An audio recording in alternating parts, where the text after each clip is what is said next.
You're going to hear me speaking about the ancestors in the first person. You'll hear me say we, us, I. But that's how we relate to our past, in the first person, as if it's still going on. Because it is still going on. It's an unfinished story internally as well. That's why it's the calling. The spiritual part of this is very much present, unapologetically present. You'll see on all of our walls, we have spirits protecting us. With this exhibition, we're telling the history not only of doll making, but of African descendants in the Americas. Everyone here was born or came of age during the Civil Rights era.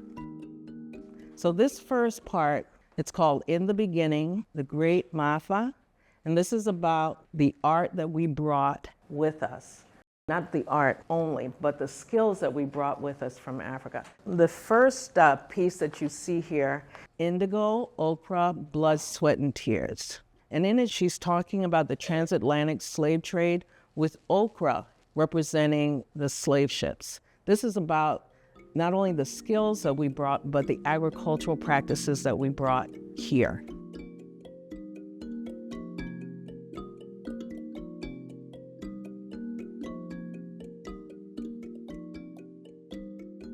These three dolls and this trio here are all inspired by the Yoruba tradition. Most of these represent Yoruba gods and goddesses, but you'll also have the Akwaba. The Akwaba doll is a fertility doll. It's born from a tradition found among the Akan, the Asante people in Ghana. These are Orisha dancers from Cuba. This is the Mokojumbi. This is from the Virgin Island and Trinidad. And her objective was to retain the cultural practices that were seen in the original carnival. The Mokojumbi are actually born from the Dogon tradition, found throughout the Caribbean, but particularly the Virgin Islands and Trinidad. And when you see these stilt walkers, when they come to a carnival or to a festival, something that we're doing, they're actually protecting us. They offer protection for the village. And these are family traditions that continue on. So she captured this. These are Abayomi dolls. When African women had lost a child aboard the ship, or a child was in distress aboard the ships, women would take pieces of cloth. Now you imagine they didn't have elaborate, we're talking about small pieces of cloth, and make these small dolls to comfort the woman who had lost a child or a child in distress. So this is about the spiritual and cultural retention, those things that we brought with us. This section is called Evolution of the Handmade African American Dolls. Over the years, when we became truly American, people of these continents, we lost touch with the wooden form that was so ubiquitous in Africa. We developed our own. They had Western proportions. They're often called slave or cloth dolls. Oftentimes you'll see this motif. People didn't understand it. This becomes later on, it's misappropriated and used to denigrate us. But these dolls are very important to us. People don't have dolls to represent other people. They're telling their tales about who and what they are. This is about identity, but also about resistance. This doll, during enslavement, Black mothers made dolls for their children. The little girls were being prepared for servitude, right? So they were given white dolls to prepare them for servitude. But the mothers would have a black head at the bottom. It's called the topsy-turvy doll. So when the master's around, you have the little white doll. But when you flip it around, it was a black doll. Mr. Farmer Cook from an area called Spotsylvania County, Virginia. This is inspired by one of his relatives. You can tell also by his coloring that we're talking about a new people. And that's what this area is also called, the emergence of a new people. Susan July Horse. This is also about a new people. She's a Black Seminole. Susan July Horse is the wife of, you might have heard of John Horse. He was a Seminole Indian interpreter, fighter, warrior. Susan was known as a great agriculturalist. Their dress changed. It looked Native American, but they are still Gullah. It's represented by her head wrap. They would dress very similar to this.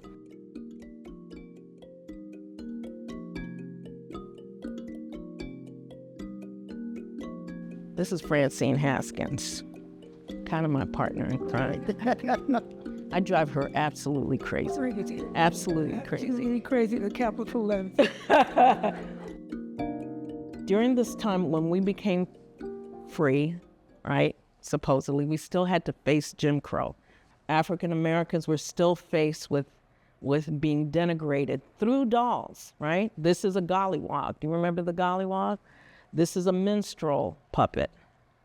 And this is based on Agatha Christie's book, 10 Little Niggers, right? 1 little, 2 little, 3, right? 4 little, 5 little, 6, 7, you know the story. And eventually became 10 Little Indians. After the pressure of Jim Crow in the South and them using dolls and puppets to press us down, they took this figure, right? You remember Mammy, right? And the little pickaninny dolls, right? They're based on these figures. We understood the importance of the hair. We understood the importance of the dark complexion. They wanted us to feel less. And after withstanding that pressure, and they needed opportunities, people flooded the cities. Each of these represents the kind of person that you would have found in your urban areas. And this area was coordinated by Francine. Basically, as a doll artist, I like community, and this represents the community of dolls. I have dolls that I did, and then the dolls of my friends. And they all look different because we all look different walking down the street. I've always had a love for the city, like Harlem, the neighborhoods with little houses, the motion in that. But it's community. That's my big thing, the community and how we work together. And she is Grandma Justice, and she represents those women who came into the city who, you know, justice was the Bible in a belt. And she's also a root worker, a person who brought folk medicine into the city. And this, probably our oldest doll, right? Come here, Julie. Her mother started making dolls when, Julie, you had your first child, right? She wanted to make sure that her granddaughter had a doll that reflected who she was or who she was going to be. My mother and I made dolls together, and my mother would do the outfits. So that's an Annie outfit. Somebody called her Black Beauty one time and made her cry. Oh. And her brother said, oh no, Black Beauty, you know. So that was very important to her, to make people of all complexions, but especially to raise up the dark skin complexion that during colorism was given so much grief. Yeah, and still sadly continues to this day. And that doll has been in a lot of places, so she wanted to come to this show, and she got all dressed up, and she said, I'm going to the neighborhood. So that's it. That's that. Thank you. And this one is about identity. Black girl, white doll, black girl, black doll. This is an outfit we all had. You know that little white dress with the crinoline? All of us had that. And we also had little white dolls. So what was that saying to little black girls? Dinah asked that question and answers it on the other side. She said, what if I was allowed to wear my own hair and wear colors that reflected who and what I am? So this is a tribute to a homeless woman that lived on 125th Street. The bag woman of 125th Street, Paula Whaley, a good friend to us all, she's the baby sister of James Baldwin. And this woman can capture anguish better than anybody I know. I mean, she just captures it. This whole section here is about Black art and social justice. This is the era that we all came of age, is we became conscious of who we are, unapologetically trying to uplift the nation. She does it with her art. When George Floyd died, my spirit, my soul was cut. So I started out with scraps of fabric, and I do dimensional, so I did the young man here. So even if a black man has his hands up in the air, he can still be killed by the police. Subliminally is George Floyd right here. I'm IBé Crawley, and I'm a bookmaker, actually, a creator, and a sculptor. And what I love about bookmaking, and particularly this book, is that I use a lot of handmade paper.